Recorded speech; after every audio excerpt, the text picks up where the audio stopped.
Good evening, everyone. My name is Christina Hartsfield, and I am a planner for the Prince George's County Planning Department, and I'm also the project manager for the Placemaking Palette Series. I'm excited that so many of you have joined us this evening to hear about the placemaking project that we are planning, and I look forward to sharing details about how you can get involved. But before I do that, I just want to note that this meeting is being recorded. Your microphones and cameras are disabled, and we will enable them during the question and answer portion of this meeting. If you have any burning questions or comments, please use the chat, which is indicated by the icon that is circled in yellow. Placemaking Largo is one of 3 pilot projects initiated by the Planning Department, where we use placemaking strategies to highlight the diverse neighborhoods in the county and to promote local arts and culture that define those communities. With these projects, we hope to transform underutilized sites with temporary programming and artistic elements to demonstrate the future potential of those and similar sites in the community. In the red box, you see I've highlighted or just listed a few of the placemaking strategies that we've adopted. We intend to be and have been in this process very collaborative and have a process where we allow the community to lead through this planning process. We are focused on public spaces. We're attentive to the cultural and social identities, and we define a space and support its evolution through this process. The goal of this initiative is to be a catalyst to start to bring the vision of local sector and master plans to life. This initiative also seeks to reimagine places that were not explicitly targeted in any of the plans, but once improved, could have significant positive impacts on the community. Placemaking Largo also aligns with the vision of Plan 2035, which is the general plan that sets forth the goals and strategies for growth and development in the county. Largo Town Center is designated as one of the county's downtowns, is also a regional transit district. And the downtowns and regional transit districts are envisioned to be vibrant, walkable, mixed-use areas that will capture most of the growth and development in years in the near term. These placemaking projects will hopefully be catalysts for creating and enhancing choice communities throughout the county, which again are those communities that we envision to be very vibrant, walkable, mixed use, and have access to transit, many transit options. So we've learned through this process that one critical element is building strong, very strong partnerships. And to that end, and to execute these projects, we partner with the Better Block Foundation, which is a nonprofit organization that educates, equips, and empowers communities and their leaders to reshape and reactivate built environments and to promote the growth of healthy and vibrant neighborhoods. Better Block has a 120-day process that allows us to advance quickly, and I mean very quickly, from ideation to implementation, to create a space for the community to activate and to enjoy. And with that, I want to see. I was looking to see if our the Honorable Vice Chair Walla Begay joined us. I don't see her. I was going to allow space on the floor for her to give a few remarks. She may join, but I don't see her at this point. So at this time, I'm going to, I'm sorry, before I move on, the screen that you see now, the slide that you see now shows the partners. We have members and team with the Prince George's County Planning Department, myself, Christina Hartsfield, Adam Dokshin, who is the supervisor of the placemaking section in Community Planning Division. You have Garrett Dickerson, who is the deputy project manager for this particular pilot project. And we also have Andrew Bishop, who is a vital team member to this project as well. And with the Better Block team, we have Krista Nightingale, who is the Executive Director of Better Block. And we also have Aziel Alvarez, who is a new project manager who is already bringing a lot of energy to this project. With that, I want to pass this presentation over to Adam to talk a little bit more about a project that we will soon be, that is in the process of being finalized and will soon be published, which is the Largo Placemaking, Branding, and Wayfinding Strategy. Adam? Thanks, Christina. Can everybody hear me? Yes, we can. Can you hear me? Okay, great. My camera isn't working, I'm afraid, so I'll have to stay off screen. But good evening, everybody. Thank you very much for joining, as Christina said. Just quickly, this project is related because it deals with downtown Largo. Some of you on this call may hopefully have been on either one of the focus groups or one of our community meetings regarding the downtown Largo placemaking, branding, and wayfinding strategy. I'm really excited to announce that within the next 2 weeks, because it's in final edit right now, this will be published, and we will, of course, share links and social media with you so everybody can have a look at this. But really, there were 3 main areas for us to focus on in this study. The first of which was about identifying placemaking opportunities around the town. They may or may not be places which are currently kind of activated or feel like public spaces or plazas, but there are lots of places in Largo that lend themselves to that, such as, of course, the space that we'll be doing our pilot project in. And then we're also looking at the branding for Largo. This strategy really was driven by recommendations in the 2013 Largo Town Centre Sector Plan, and also in a ULI report that came out in 2015, highlighting in particular sort of the lack of signage and wayfinding and branding or consistent branding in Largo. So the strategy identifies those placemaking opportunities, looks at tying together existing and potential branding efforts, and really finishes by proposing or making recommendations for sort of wayfinding that we might like to see in Largo, both for pedestrians and cyclists as well as drivers. So we're excited to say this strategy will be out in the next couple of weeks, and we will make sure everybody knows that by sending out social media and links to it. Thank you, Christina.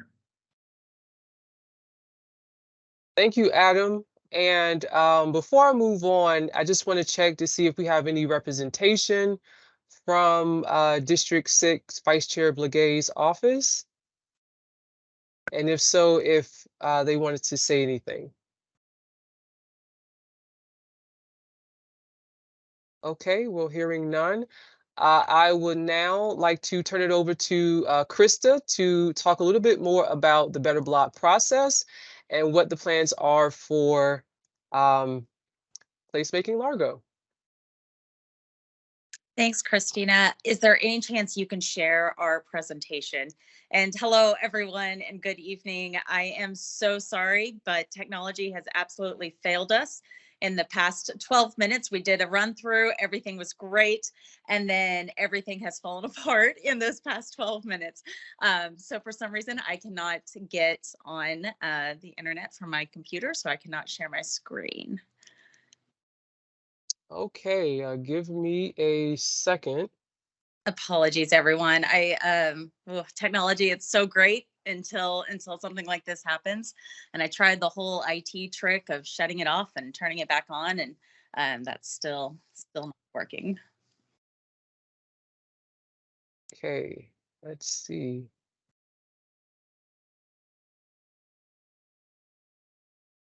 And while you're working on that, I saw in the chat that we do have representation from the Vice Chair's office, I believe. Okay.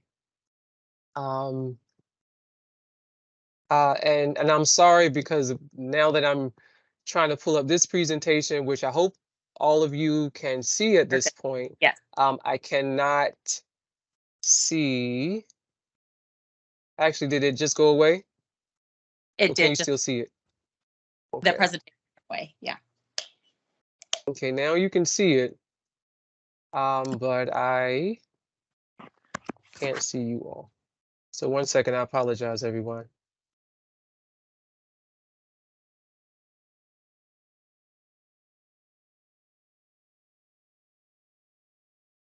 And can you see the presentation now?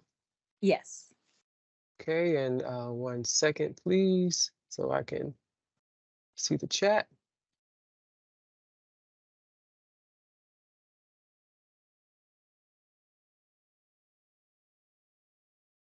Okay, Krista, and actually, um, and I apologize everyone for the technical issues, but now that we do have representation, is there anything that you want to say before we move forward in the presentation?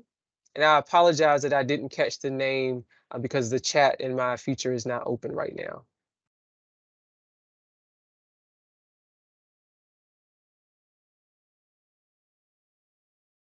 Christina, you may need to disable the mute as well.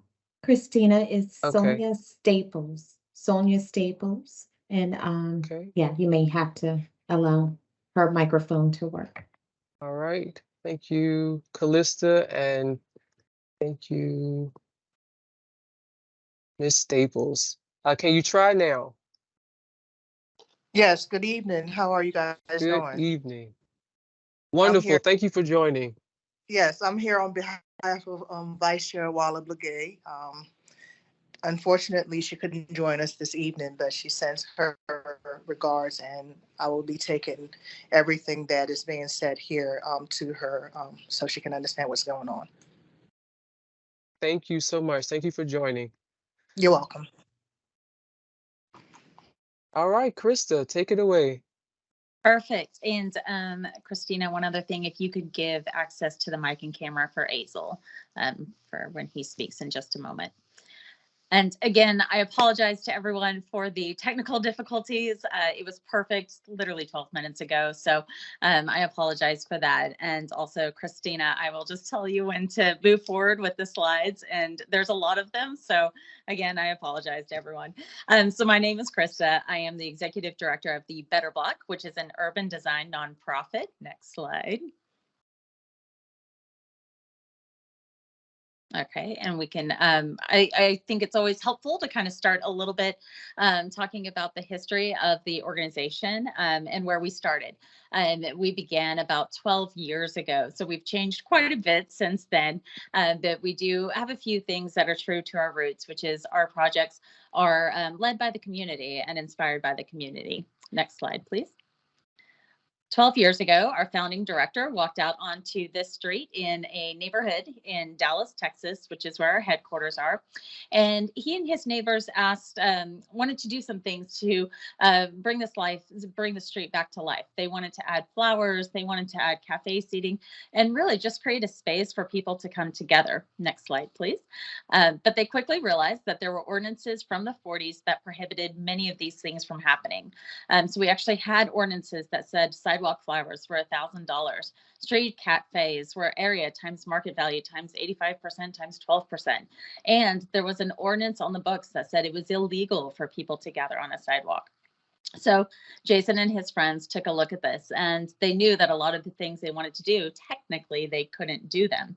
But they also knew this concept called tactical urbanism, which is where people from the community go out and they just create the changes that they want to see temporarily so that they can test out some concepts and kind of see what would make sense and what works best. So that's exactly what they did. Next slide.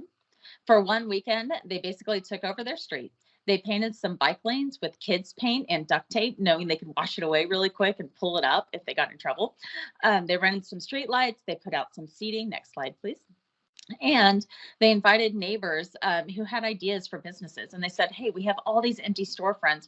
You've always been talking about this business you want to start. Why don't you just test it out for a weekend and let's just see what could happen? So that's exactly what they did. And while they did all of this, they actually printed out those ordinances that they were breaking and they posted them in the windows and they invited city staff to come take a look. They weren't sure how it would be perceived, but city staff said, you're right, we get it. We can't have this vibrant street life that we're experiencing right now because we have some of these ordinances in place. Next slide, please. So over time, they worked to change some of those ordinances and broke down some of the barriers that they were seeing as they arose through that. Jason and his friends found that there was a lot of beauty in the community being the one to kind of drive the change and kind of seeing what that might look like as they worked alongside city staff. So they open sourced this concept of the Better Block. Next slide, please, which allowed it to spread around the country. Next slide, and around the world. In fact, in 2 weeks, we will be in Perth, Australia, creating Australia's first Better Block there. Next slide, please. We use digital fabrication as one of the tools in our tool belt to really help bring about this change. This is a website where if you're involved with this project or not, this still might be helpful for you. Wikiblock is our online library of street furniture designs that anyone anywhere can download for free. You then cut it out with a CNC router, next slide, which is basically like a giant printer for wood. And then you can build these without any glue, screws, or nails. Next slide, please. So really, it just takes a few mallets to build the furniture and to bring about some of those changes. Next slide, please. And we kind of use that to create some simple things like benches and signs and things like that. But then we also have a little fun with it, and we create geodesic domes with stages and different things that really help liven up a street. Next slide, please. And it helps us work in places like Duluth, Minnesota, next slide, where we took this parking lot that was kind of cold and a bit dreary. And really, there was no reason for folks to come visit here. And we turned it into a warm, inviting space. Next slide, please. Working alongside the community. So our team really works on the insurance and the permitting and getting the fabrication lined up. But the community brings the heart and soul, which is what you can see in this photo, where they bring in the food, the art, the entertainment, and the music. Next slide, please. We also work in places like Toronto. Next slide. Where we looked at the streetscape of this area and said, how can we help slow down some traffic? Because this was a high pedestrian fatality stretch. We literally put this concept into place for 2 days, creating a road diet by shrinking the lanes, adding some bike lanes, adding some parking along there as well, and bringing the space to life with a bunch of activity. This project has since been made permanent as we worked with the community to identify what worked and what didn't work in this particular concept. Next slide, please. We also work in places such as Dallas, where we're looking at turning spaces that are known for high crime and kind of trying to see if placemaking can affect crime. This particular spot is one of the higher crime neighborhoods in Dallas back in 2019, but it's also an incredibly wonderfully diverse neighborhood. In fact, there's a middle school right there where there's 180 languages spoken, but all the kids, it's in the left-hand corner, and all the kids are coming out and they're walking home through this gray area, which is also known for high crime. So we were approached and asked, is there anything that we could think of from a placemaking perspective that can make this space a little safer? Next slide, please. So this is the concept that we came up with the community. The first thing was looking at the streets and taking away a couple of the extra right-hand turns so that the students had 2 fewer conflict zones to walk through. We also took a handful of parking spots and turned them into a plaza. The idea with this is that it could be as active or passive as the community would like it to be. We had a stage, we have a shipping container that could house some stuff and keep it stored, but could also be used for activation, and I'll explain a lot more about that in a moment. And then obviously, you know, added some trees, added some seating, and added some shade. And what we saw is it did affect the crime.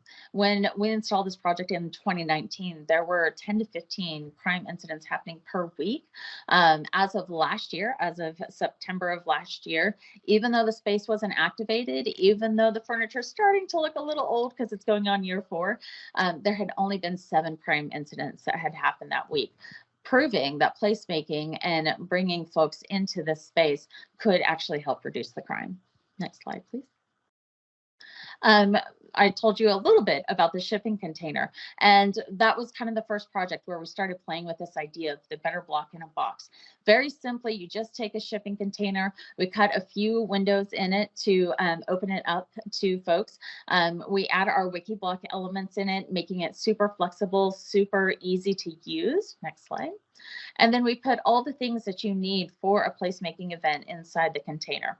In this particular instance, they really wanted to focus on movies and having kind of that set up. And so that was the approach that we took with the container. The fun thing about this container is it takes a few hours, 2 to 3, with a handful of volunteers to set everything up. But once everything is set up, the container itself can become a pop-up kiosk. Next slide. So in some cases, it has been a thrift store. In other cases, it's been a brewery. We've had artists pop up in here. We've had all sorts of activities happening in the container. Next slide, please. But what's really fun is we worked with folks on this call, and I'm sure some of you who are tuning in, to bring this concept there and to have a better block in a box that can be used for several different events and projects throughout the area. So about a year ago, we worked on the Creative Suitland. Next slide. And the concept for this one was working with Creative Suitland to kind of add some place making elements to their parking lot and bring that to life and see what it looks like when we infill it with the food and the music and the art and the entertainment. Next slide, please. And of course, we had the shipping container. So this is the better block in a box that you will see in a few projects popping up around here. The idea, with this one was keep it super flexible. We had an artist add some elements to the outside of the box. We had some vendors pop up inside. It was great when it started to rain and we had some folks, more folks that pop up on the inside. Next slide, please. And of course, the other elements with the project is what else can be added to the space and how else can the community really engage and make the space theirs and something that they want to see in the spot. Next slide, please. And of course, we love to get feedback. We love to see how folks use the space. So our feedback's not only anecdotal, but also really having folks of all ages tell us what they think. Next slide. So the better block process, as Christina mentioned, it is 120 days. So when we start a process, there are a few things that we look for and a few values that we start with. And we can share this out with you all so you can kind of see what it looks like. But as I mentioned, community led is really at the heart and soul of what we're doing. We do want to work on creating more walkable spaces because walkable spaces are better for everyone and allow folks to enjoy their neighborhoods and kind of move around. This project moves really fast, so we're really adapting and trying out some different things. So if you want to go to the next slide, please. So our process, as we've mentioned a couple times, it's 120 days. It's very fast. And we like to say it's very high stress, but it's also high reward. And so the first phase is really these first 30 days, which technically start today. And this is when we'll be gathering feedback and input from the community. We'll have a survey process that Aza will be talking about here in just a bit. And that's really what helps lead us into our second phase, which is the design phase. Our team will take all the feedback that we get, the plans that are already in place, the reports that are already coming out. We'll analyze those, we'll overlay those with our design expertise, and we'll put together a design concept for what could be. The third phase is probably the most fun. This is when things really start rolling with fabrication, planning out the project, really getting all of the pieces together. Aza will explain in just a moment that we will need some volunteers, some core volunteer team members to help out during this phase. And we'll talk a little bit about what that looks like. And then the fourth phase could arguably also be the most fun phase because this is when you really get to see everything come to life. It happens very quickly. In total, it's about 4 days to see the site go from its current state into whatever it is that you all dream up. And then we actually activate it and kind of start to test out and get feedback on what could be here in this space. Next slide. So in the most ideal world, sorry, we'll send this out to you as well, but in the most ideal world, this is kind of the timeline and what everything looks like. Nothing will go smoothly. We'll have bumps and we'll have issues, and that's totally fine. We absolutely expect that, but that's all part of the process and kind of working together and bringing together some dreams. So if you'll go to the next slide, please, I'll kind of show you what this process looks like in a previous project that we did. So this was a lot that we were given a couple years ago, and the idea was do something here. So after talking to the community, if we'll go to the next couple slides, they told us they wanted sit-down options, they wanted healthy food options, and they really wanted a place to gather that had greenery and art and a space for the community to gather. So if you'll skip through a couple slides there, please. Yep. So that was one where they were telling us. The next one. All right, and let's go to the third. So we took that feedback, and we also knew that the vendors in this particular part of town, the small business owners who had food trucks and trailers, had really been hit by COVID. And so we wanted to help them recoup some dollars.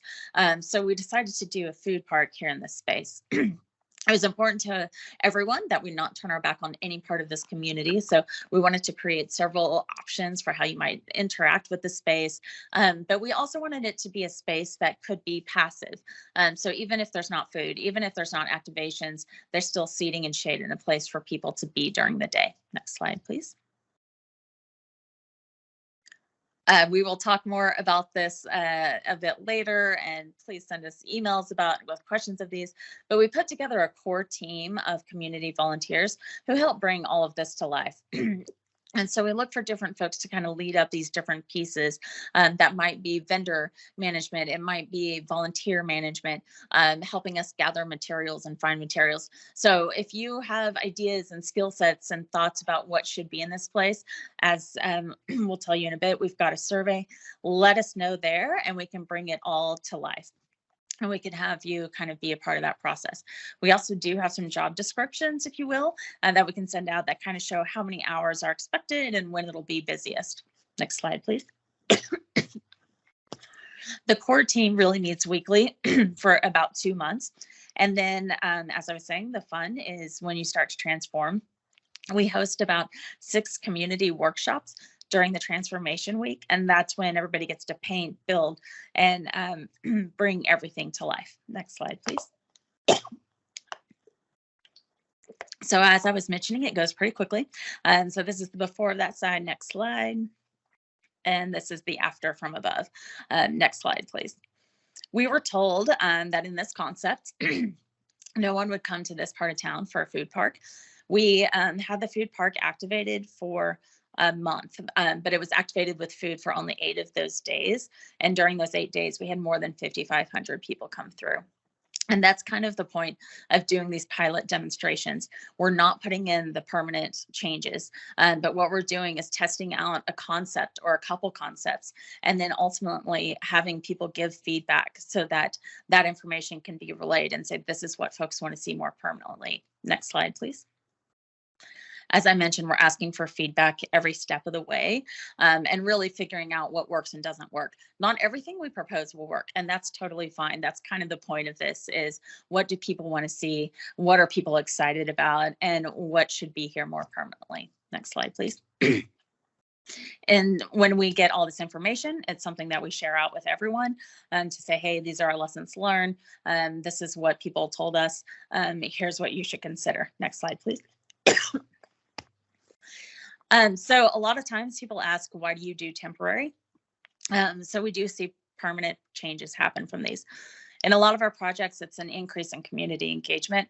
That's not a surprise. It's all community engagement on one level or another. We also see street changes, programming. Next slide, please.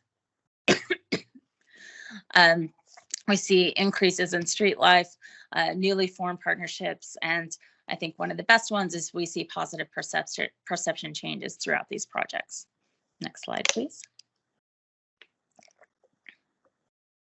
Sometimes we like to joke that we build for Instagram, but the idea behind that is we want neighbors to be excited about their spaces. We want people to want to show off their spaces. So we want to create things that are lively and vibrant and can bring people to the space and help folks show off the space. Next slide, please. And we always talk about that we build for love and not for fear. So often in these projects, the what ifs start coming up and people start to back off because of the what ifs or get concerned because of the what ifs. But we want to build for the community who's there and not all the what ifs that we come up with. So ultimately with this and with every project, we're going to build for love. Next slide, please. And that brings us to tonight and the reason we're here.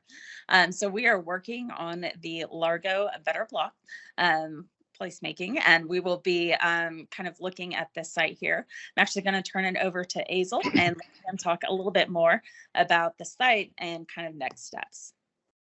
Hi, hello. Good afternoon. Can you hear me? We can hear you. Everything Thank good? you. Yep. Perfect. All right. Good afternoon, guys. Well, I'm going to talk about Placemaking Largo And this is our site. So we have it in a corner grass lot right off of Grand Boulevard, which is right off the downtown Largo metro station. And some of the challenges we face there are actually going to be elevation changes from the sidewalk to the corner grass lot. But with proper planning, we can follow the timeline. And that brings me to the next timeline. I mean, to the next slide, sorry. All right, so this is our timeline. So the first thing in our list is that we have our survey closing on May 11th. And once that is done and we get all our feedback, our design is going to be set by June 7th. And we also start our leadership meetings that same day as well for our core team that Crystal was talking about with the volunteer workshops. And that brings me to the next thing, which is the volunteer workshops. They begin on the 8th and they go all the way to the 11th. And I'll talk more about this in a different slide with all the workshops, but let me get talking about the opening demonstration. So that's the day of the event. And that is going to be in the evening of the workshop, of the last workshop. And if you could go to the next slide. Let's see, I think, okay, so here's gonna be our next step. Our next steps is to take the community survey, and you also have to share with your neighbors and your friends. I'll post the link in the chat right now if anyone wants to take the survey right now. Let me see, or if Crystal or anybody can put the link in the chat. But the QR code works right now. If you want to scan it, you can take the survey, and we will take all that feedback in.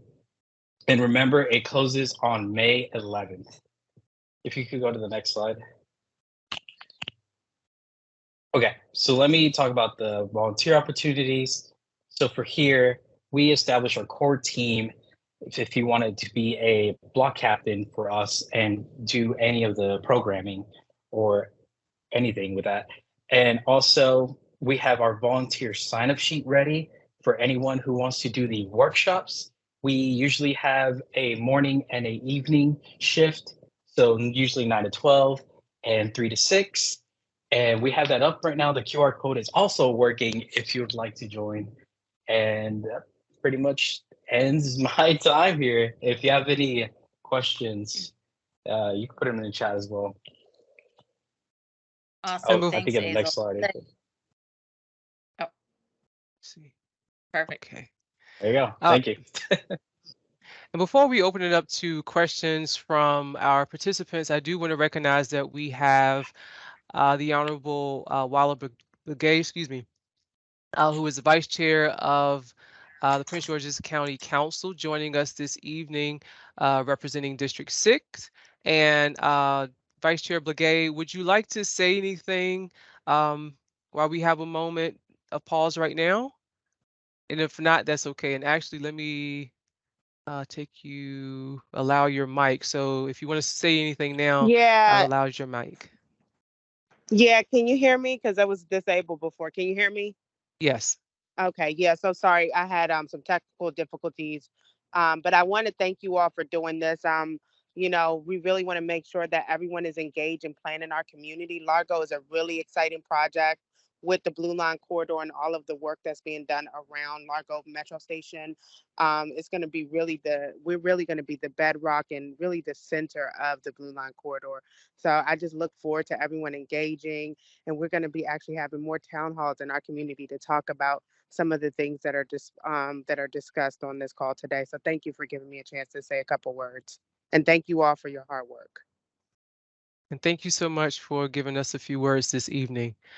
And with that, I am going to stop our presentation and allow space for folks to, I guess, drop in the chat if they want to say anything. I still do have the microphones and the cameras disabled, but if you would like to say anything, please put a note in the chat and I can unmute you, and we can go from there. I do see, I don't have your full name, but it is saying AC has a question in the chat that says, what happens to the containers, structures, and furniture once the pallet is over? And then I have a question from Shannon saying asking what is a block captain? So Krista, do you want to answer that question? Or do you want me to answer the question about the structures and containers post the pallet? Yeah, I can start. So typically Okay. in a project, the container here belongs to Prince George's County. So that will stay there and can be used in future projects. And a lot of the furniture pieces and things like that will also stay with them and will go with them. If we create things beyond what's in that container, then that's also owned by Prince George's County. And it really depends if they take it, or if, you know, we donate it to another nonprofit, or whatever might make the most sense. So we kind of think of that as we go throughout this planning process, and where the best home for some of the things would be if it needs a new home afterward. And then the other question was about the block captain. Yeah. So please, if it's something you might be interested in, send us a note. So block captains are kind of our main people that we're checking in with. We probably bother them more than most. So these are just kind of our main people where we're asking, hey, who should we talk to about this? Or what do y'all think about this idea? They join the weekly calls, and they're kind of the main points of contact for anything that we need to know of in the neighborhood, and what that looks like. And, you know, hey, who do you think has a ladder? Can we borrow a ladder from that person? We'll probably ask you that question. And so the role is kind of just an overarching super volunteer. And they're really the people that we lean on the most as we go throughout the project. So as you know, we were talking about, it's about 60 days where you take weekly phone calls. There's some work outside of those phone calls as well, emails, reaching out to folks, things like that.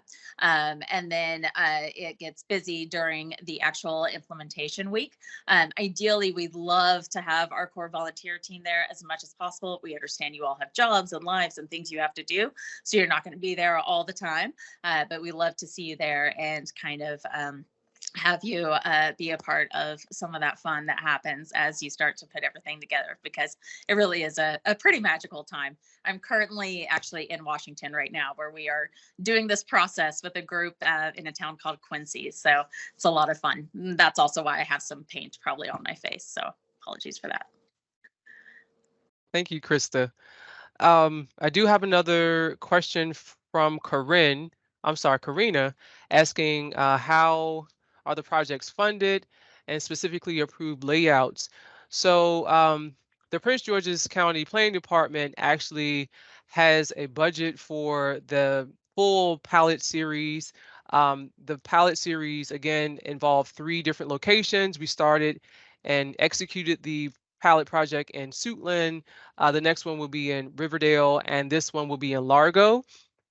So the funding for the project and our contract with Better Block is supplied via our or by our capital funds, or our planning budget. So that's how that's paid for. Corianne, yes, we can share. I do have the QR code, and I will provide that to you all to share on our social media platforms. Thank you, Aziel, for the volunteer link. Everyone, please check the chat for the link to sign up to volunteer, and the link to the survey, which has a whole host of a whole host of questions that we would like for you to answer to give us a better sense of how we should activate the site. And let's see, from Christine, what would trigger the initiative and decision to install any permanent installations following the pilot? So the property that we are, where the site is located, or the pallet is located, is actually owned by the commission. At this point, we do not have a permanent development project for, you know, that site, but it is owned by the commission. The plans for the future use of that site have not been determined. So right now, this pilot is meant to be temporary in nature, but you know, there is potentially an opportunity to, you know, examine what maybe semi-permanent installation may look like. But as of right now, this particular pilot project is only intended for the duration of the 2-day event. So I hope that answers that question.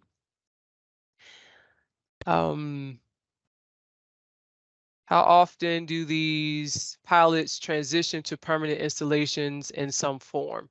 So with the pilots that we've done in Prince George's County, the only pilot that has been semi-permanent has been our engagement or the pilot at Creative Suitland, and that is largely because of the activation and the organization that Creative Suitland as an organization already has in place. They have a summertime concert series. They have a farmers market. They have a whole host of activities that they already host at that site. So for them to continue using the elements that we used during that palette series, it was just a natural synergy for them to continue using that those elements. At Riverdale, we will activate the site, and a few elements along Kenilworth Avenue are intended to remain in place, but the majority of the elements that we will use to activate the site will be removed so that we can return the site back to its existing condition. And here again, there are no long-term plans currently for the site where we are having this event. But I will say that Krista, you mentioned during your presentation that many of the installations that you all have done, particularly the one where you converted the street and did the road diet, some of those do transition to permanent installations. So if you want to speak a little bit about that, please do so. Yeah, I love that the question asked in some form, because I would say that in every project, some piece of it remains permanent. And it really, in some form, is a great way to phrase it because it really depends. So that food park that I showed you all, a couple of the permanent things from that. One is we realized the mobile food vending ordinance in that city we're way behind and worked to get those updated. So a permanent change of that is the ordinance has now been changed, and we were able to reduce some barriers that folks were facing as they wanted to do mobile food vending. The second thing from that, the person that we worked with to help manage our vendors, she has taken the idea and run with it and has continued to do that pop-up kind of concept food park around the city for the past year and a half. And then some of those vendors, some of them who were with us from day one, they've hired their first staff. Some of them have moved into a brick and mortar. So all of those are results of this particular project. So that's always, I can't ever say 100% a project becomes 100% permanent. And I don't think that any project really should, because we do take some risks. We do try some things and we maybe push a little bit further. And so kind of we end up compromising on what the permanent kind of installation looks like. So it really depends. I did see a question that I really loved, which was, when have we been unsuccessful and why? So that, I thought that was a great question. And it did take me a second because I was like, oh man, well, okay, let me think. We actually had the one and only project we've ever quit. We quit because there was an amazing community group organized, so much so that I had to have a flow chart to understand who everyone was and what they were all doing. They were so fired up and so excited about this project. And this is not in your all's area. This is far across the country in a whole other state. But what ended up happening is that their city council members started taking over the project, and they wouldn't allow the community to play a role in it. And as I have said, the community is at the heart and soul, and we really want these volunteers to take the lead. So it just came to a point where we said, this is no longer a Better Block. You're planning an event, which is great and wonderful. But in this case, we can't be a part of it because the community needs to take the lead. So that was the one and only one we've ever quit. And it was just because the community who so wanted to was not allowed to play the role that they should. Karina also asked, what is the determination for that site and can it be changed? At this point, well, I will say, as a bit of background, we started looking at sites in Largo at the very least maybe a year ago. because this project was slated to happen last year. We kind of hit pause on this project to examine other sites from the previous one or the initial one that was selected.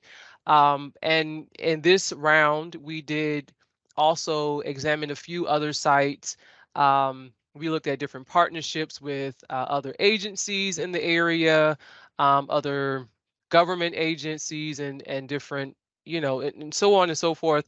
But this site just appeared, or just, at the end of the day became the site that, although, the terrain presents some challenges, access to this site was most feasible and most favorable to us and to this pilot project. So that's why we chose this site. And at this point in the process, it is going to be the site that we will activate for this particular series. But, a part of what this whole initiative is, the goal of this whole initiative is to show community members a way that they can start to take charge of the various sites in their own communities to be able to activate them in a similar fashion. So this is a demonstration to show not only us as in the planning department, but also the community members a way to start to improve or make small improvements and changes to their own neighborhood. So if there is a site that the community wants to take over, can, develop some partnerships with the property owners to start to do similar things and make similar changes, we certainly encourage that. And I think that's the long-term goal that we hope to see. And if that does happen, what we're doing in this pilot project will certainly be a success. So, but as for this particular project in August, it will be this site. Let's see. Michael asked, do you all give recommendations to the local government on how to make areas more pedestrian friendly? So, we are the local government, and we do a lot of this, we develop a lot of plans, area plans throughout the county, again, and studies. As Adam mentioned, the most current study that will be published in maybe a few weeks is the Largo Placemaking, Wayfinding, and Branding Study or Strategy, which does make recommendations for various places for placemaking, places where we can start to have better connectivity, better pedestrian access, so on and so forth. So through those processes of developing the plans and developing those different studies, and using our consultants and the expertise of our different consultants to gather that information, a large part of all of the initiatives that we do is to have a robust community engagement process. And in that process, that is during those times, that's when the community has the opportunity to give us feedback as to, what the issues are in their communities and how we can start to address those issues. So we do have a number of studies and processes that are already in place that, we use to get input from the community, and this pilot project is just another type of project that the planning department has initiated to be more in touch with our community partners. Let's see. And I hope I answered that. And if anyone, if we're not answering, if you have anything else you want to add to your question, just put it in the chat that you want to talk out loud, and I can unmute you in the next 10 minutes. Christina, if I go may ahead. add a little bit too, we also, with the, the data and the feedback and everything that we gather, we put together a report as well. And in that we list out some recommendations for, what the site could or should maybe be, and ways to access it better. There will be things that we want to do in this project that we won't be able to do. And, that might be a little beyond the scope, but we can definitely mention some of those things in there as well. And that's. And can you talk a little bit, expound a little bit on how you collect and analyze the data because that will speak to Jerica's question about basically, is the data collected during this process captured in a way that will be useful to share with businesses? And she explains that it is no secret that we have a hard time attracting the caliber of businesses community members desire, and that data could be helpful. Thanks for the info so far. So can you talk a little bit more about the survey and how the survey that we have active right now, and then how we collect data during the actual event? Yeah, so that's an interesting question. And it is, so when we go throughout this process, we do ask everyone, what feedback would be the most helpful for the kind of change that you're looking for. So I think looking at it from that angle, I bet there are some questions and some feedback that we could gather that could be useful for that. So we'll make note of that and kind of think through what might be most helpful for making that case that, hey, you should set up here and here are the reasons why. Yeah, so this first part, this survey, we'll be gathering all that information. It goes into the report. And then basically this entire exercise is about getting feedback. So throughout the whole thing, we're asking questions, trying to figure out what's working, what's not working, and what ultimately could be done. And then on site, we have these survey boards where, again, we'll kind of collaborate on what the question should be and what kind of data folks would like to see from this. And then with the survey boards, they're kind of like, the dot map type things, stickers and comments and things like that, that we'll ask people to fill out. And then put that all together. And then we do share that. That's not something that we hold back. So that's public, and folks can use that to kind of share around as well. A big part of this too is making the space, capturing what the changes look like and capturing what could be. And so if you look at any of our social media, our Instagram or anything like that, you'll see that we do spend a lot of time on our before and after pictures, and also just kind of trying to capture some of that, because we know that ultimately to, if you will, sell the site, to sell the concept of pedestrian friendly and to get businesses to the space, it's got to look good. So we will spend a lot of time on that as well, and give those assets over as well so that you can continue to push the idea. Sorry, I forgot to mention one thing from the survey, and it's crucial kind of. I reach out to some people in the community, and it's in I believe it's the 5th question towards the end, but it's a long text answer. You can add all their information, and I can reach out to anybody who's in the community that's always been there so I can get all their feedback. Thank you, Aziel. I don't see any other questions in the chat. So I just open the floor to any of the other project team members who may want to say anything. I also, I did see, let me see, okay, sorry, he's no longer here. So again, if anyone else from our project team wants to say anything, please unmute yourself, jump on, and give some parting words.